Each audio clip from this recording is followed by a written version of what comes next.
દિવાળીની ઊંચી હાઈટના ફાયદા, દિવાળીની સાફ સફાઈમાં જ્યાં હાથ ન પૂગે કે ત્યાં આપણે હાઈટ વાળા ન પૂગે.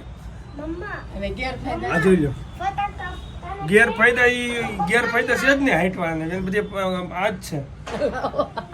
હા ગાઈસ, જય માતાજી, જય શ્રી કૃષ્ણ. સફાઈ કામકાજના વિડીયોમાં તમારું સ્વાગત છે. સવારમાં માળિયા સાફ કરવા માટે મને ચડાવી દીધો હતો. માળિયામાંથી બધો સામાન મને નીચે નાખવાનો છે, સાફ કરીને પછી મારે અંબાવવાનો છે. તો એક પછી એક નૈત નવા ખોખા અને નૈત નવા માળિયાના ખાનાના દર્શન થઈ ગયા ભાઈ. મારે તો મકાન બનાવ્યું ત્યારે હરખા જોયા હતા, બીજી વાર જોવા મળ્યા. અને આ ભાઈ બે ગયા તો પૂજાપાઠ કરવા. ભાઈને પૂજાપાઠ કરવી બહુ ગમે. મારી પૂજા તો એની ફેવરિટ. પોતા નીચવીને પછી મેડમને આપતો હતો ને, મેડમ મસ્ત ખાના બધા એકદમ ક્લીન કરતા હતા. પછી તો બધો સામાન સાફ કરીને પછી પાછો ગોઠવાનો છે, એટલે ખાના બધા પેક કરવાના છે. એક પછી એક બધો સામાન અંબાવતો ગયો. અને વચ્ચે અમારે દીકોડો છે ને, વચ્ચે મને હેરાન બહુ કરતો હતો. મારો અવાજ બેસી ગયો તો, કફ જામી ગયો તો આવી ગયો ક્લિનિકમાં. તો ત્યાં મને ચિરાગ બ્રો પણ મળી ગયો, લીઝાને પણ ગળામાં ચાંદા પડી ગયા છે.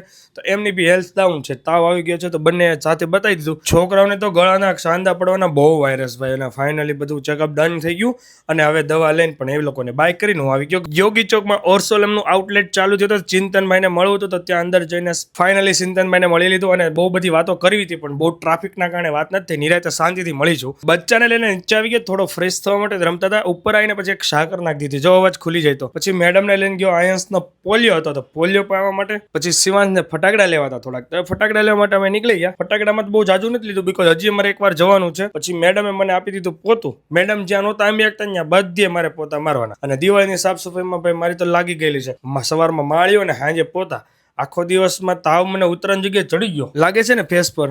પછી આવી ગયા ગાર્ડનમાં. ભાઈના ગાર્ડનમાં રમવું હતું અને આ ભાઈને લસરપટ્ટીમાં જવું હતું, એને લઈને ગયો. તો બે ભાઈ મસ્ત લસરપટ્ટીમાં આનંદ લીધો ભાઈ, અને મોજ કરી હિચકે ને ભાઈ જબરદસ્ત. મેં કીધું આયન્સ માટે ફટાકડા નહીં લેવા પડે, પણ પોપ તો લેવા પડશે. ભાઈ બહુ મસ્ત ફોડે છે, અને એને તો સ્ટાર્ટ થઈ ગયું છે ભાઈ. હવે પોપ ચાલ્યા કરશે. સોસાયટીમાં તો અત્યારથી ફટાકડા ધબધબાટી ફોડે છે. જો તમને વિડીયો ગમે તો લાઈક ફોલો કરવાનું ભૂલતા નહીં. બાય બાય, જય સોમનાથ, જય શ્રી કૃષ્ણ, જય માતાજી. ચલો હળદર વાળું દૂધ પીએ, જય ચુકત ચક.